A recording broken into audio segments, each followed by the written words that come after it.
Dear student, Assalamu alaikum. Today is the lecture of physics for the class 10. Our article today will be a number of articles. First, we will start from refraction of light. What is a refraction? In the previous lectures, you have studied that what is the reflection of light. Light का जाना, एक medium में टकराना और वापस उसी medium में वापस आना reflection कहलाता है. And today the light will travel through a medium 1 and will enter into a medium 2. इसका मतलब ये हुआ कि रिफ्लेक्शन के लिए उसी मीडियम में वापस आती है, लेकिन रिफ्रैक्शन के लिए ये ट्रांसपेरेंट और सेमी ट्रांसपेरेंट सरफेस होगी जिसकी वजह से लाइट दूसरे मीडियम में दाखिल होगी. जब ये रे of light, you know this is a incident ray, and दूसरे मीडियम में जब दाखिल होगी it will be A refracted रे. रिफ्रैक्टेड रे के लिए ये जो पाथ है इस लाइट रे का, ये पाथ डेविएट हो जाता है. तो वो किस तरफ जाएगा? ये देखिए, ये रेड कलर है, या ये नॉर्मल से नीचे आ जाएगा, या ये ग्रीन है नॉर्मल की तरफ जाएगा. एक वक्त में एक होगा, या नॉर्मल से अवे या नॉर्मल से टुवर्ड्स. इसका मतलब है व्हेन ए रे of light travels through a medium and enters into the second medium, it deviates from its original path. Towards the normal or away from the normal depend upon the nature of the second medium. इसको हम detail से आगे पढ़ेंगे, लेकिन simply refraction of light is this. किताब में laws of refraction हैं, ये बिल्कुल ऐसे ही हैं जैसे laws of reflection.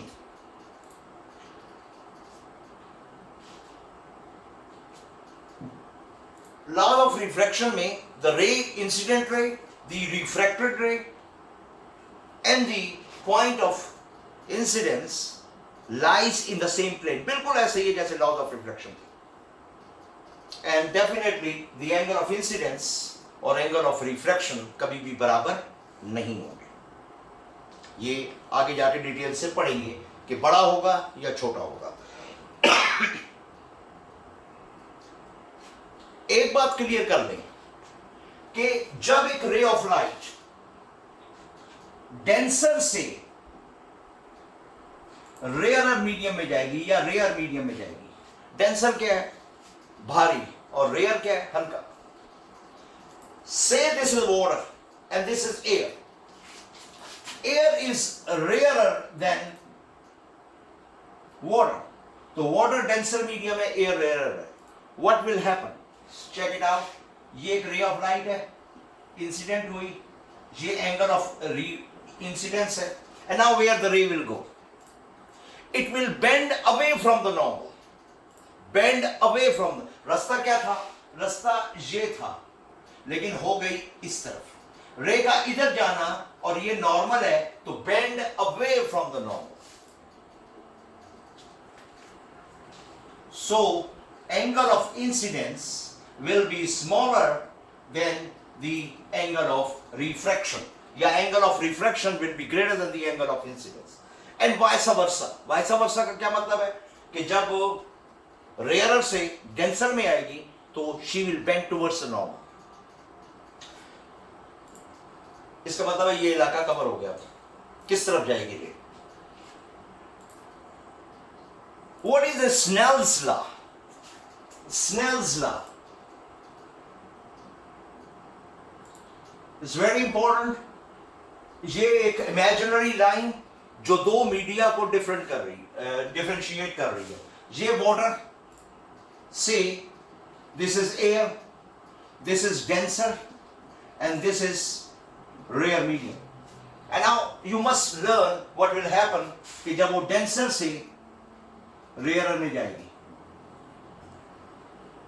what will happen? ये angle of incidence होगा, और she will deviate from the original path, bend away, ये R होगा.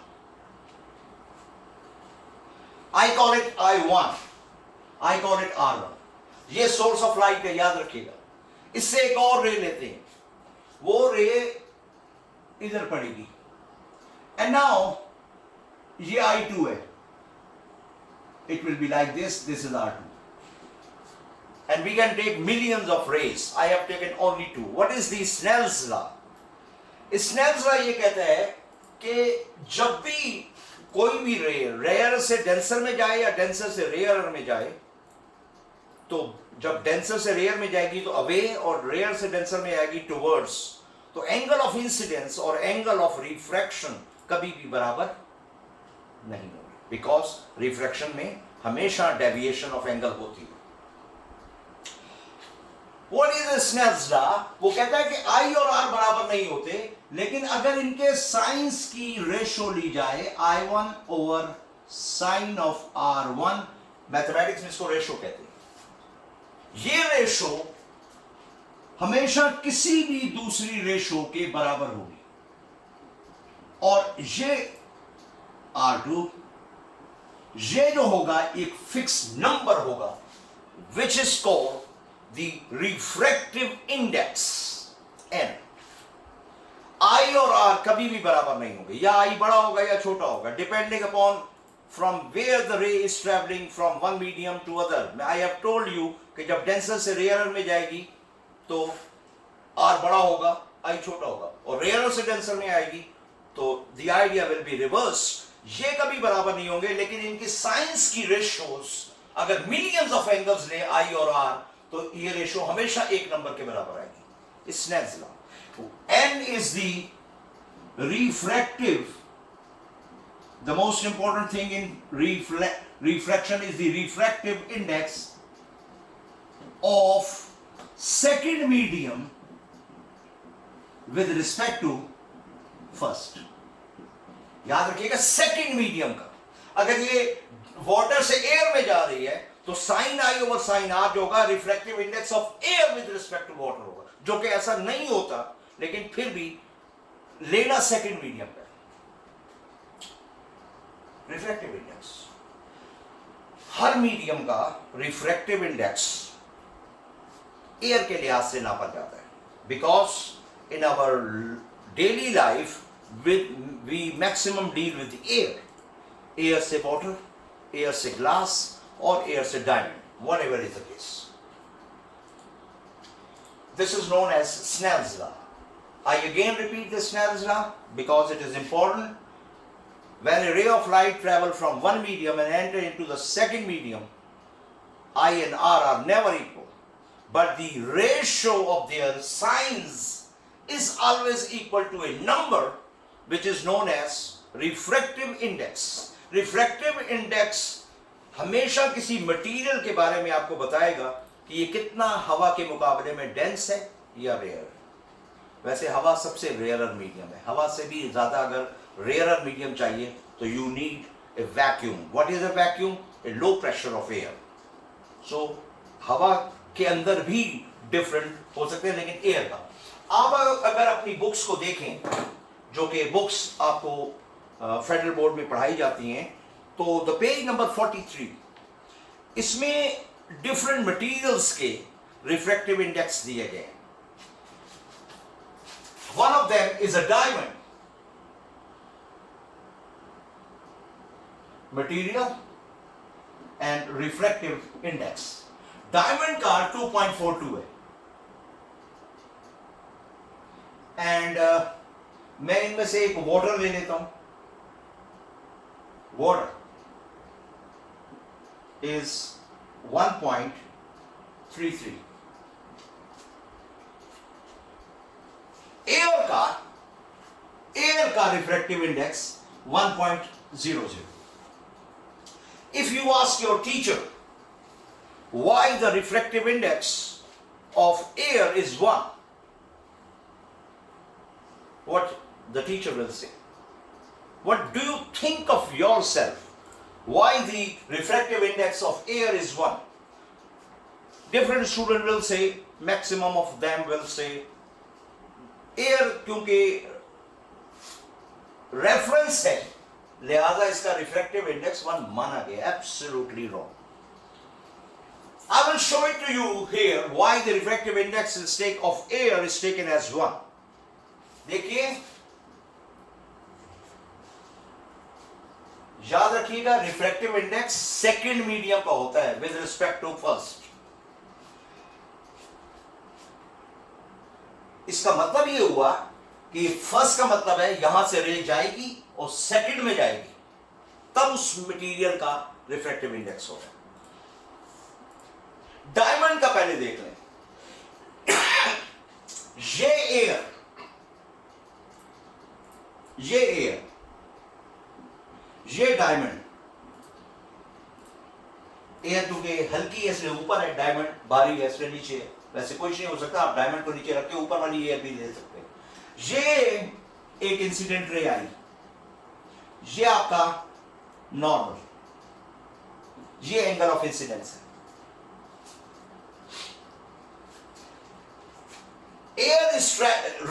Light is travelling from air to diamond. इसका मतलब है रेयर से डेंसर में जा रही है. ये रेयर है और ये denser.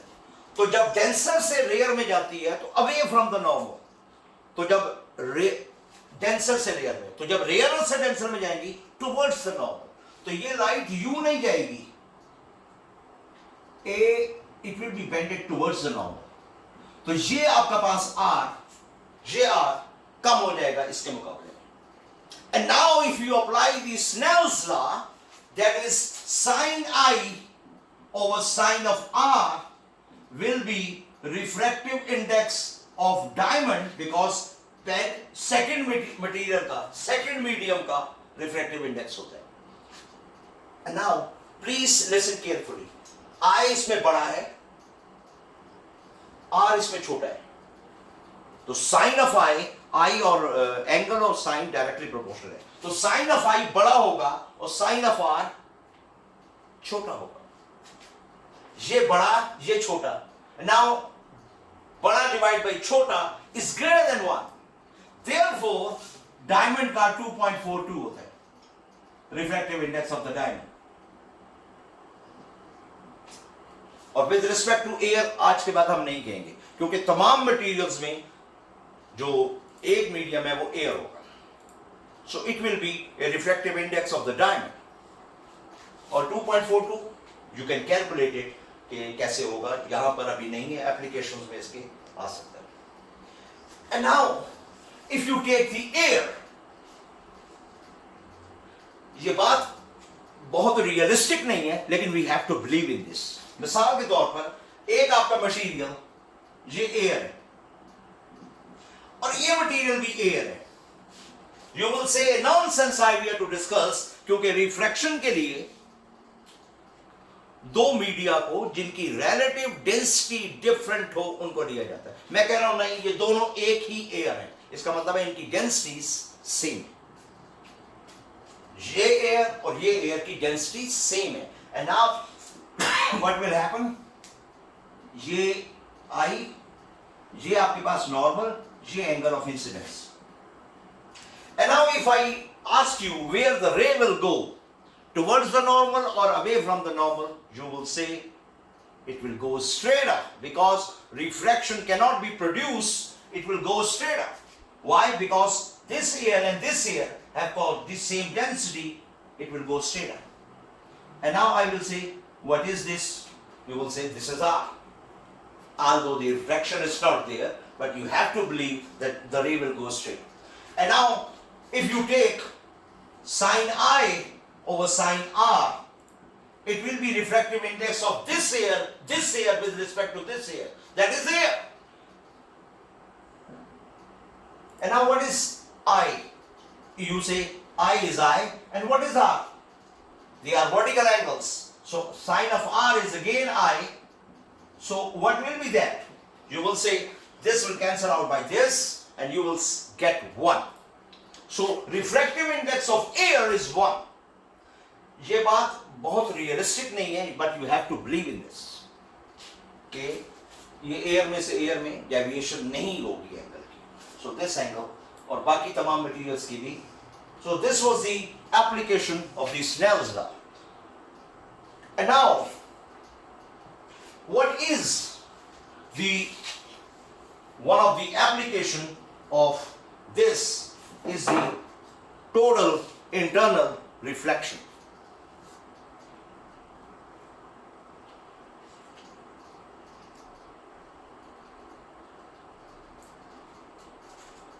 Total internal reflection, not refraction.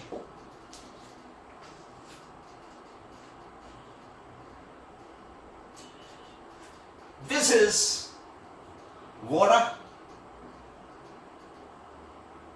a denser medium, as compared to air, which is a rarer medium as compared to water. This is a light source. And now, if the light is on, million of light rays will travel. I'm taking one of them. Goes here.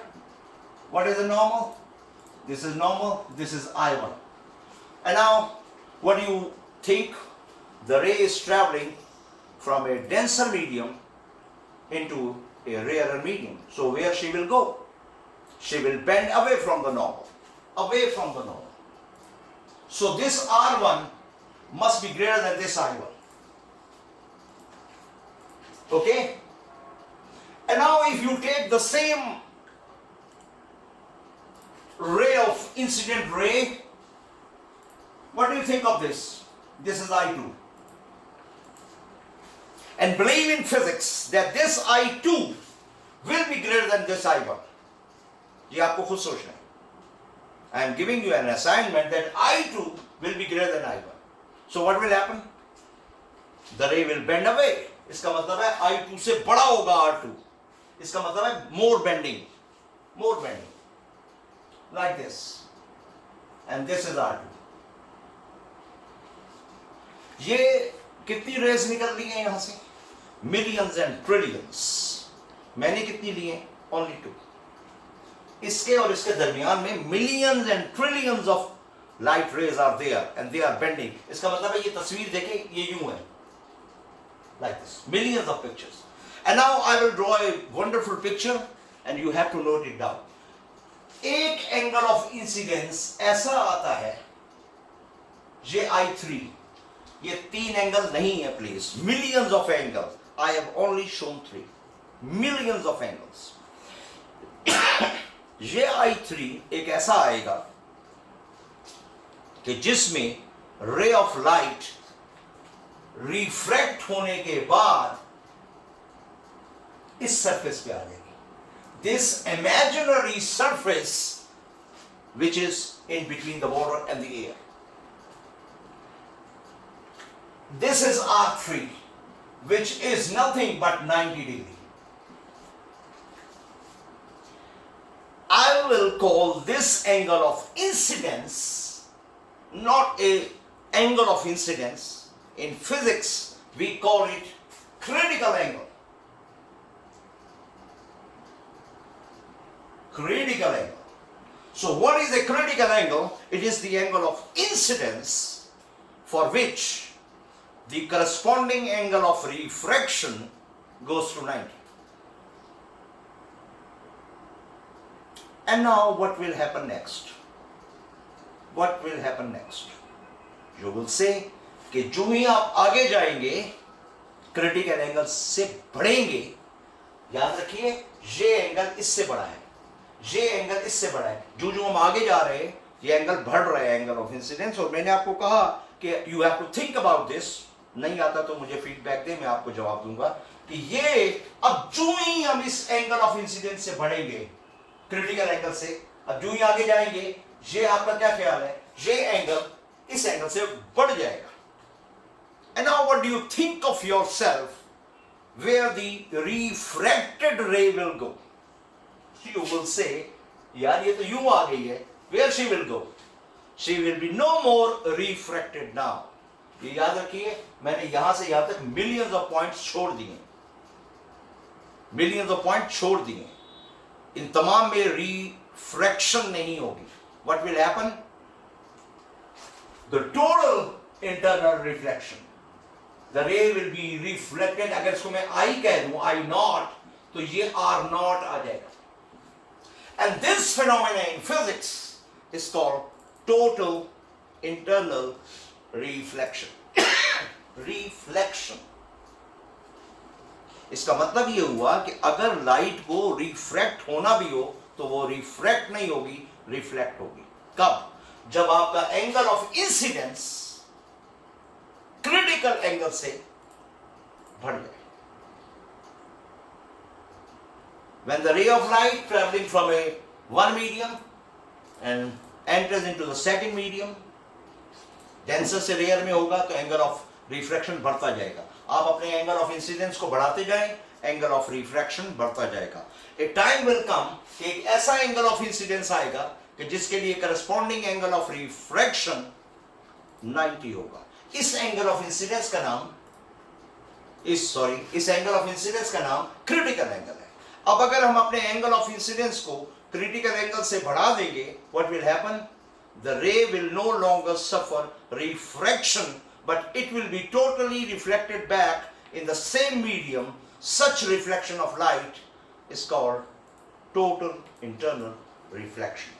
So total internal reflection की दो condition है. What is the first? Ray of light must travel from a denser to a rarer.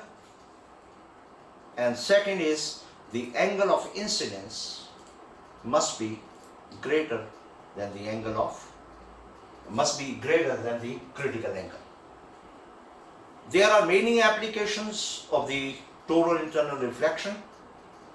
Inshallah next lecture में I will try my level best कि मैं इसको discuss कर सकूँ. ये लेक्चर देखिएगा, इसमें कोई फीडबैक अगर आपका आता हो तो you are always welcome. ये चार्ट देखिएगा, different examples are there. तो वो एग्जाम्पल भी सॉल्व कीजिएगा. इसको बाद हम डिटेल से इसको पढ़ना शुरू करेंगे. Thank you very much. अल्लाह हाफिज़ and thank you very much.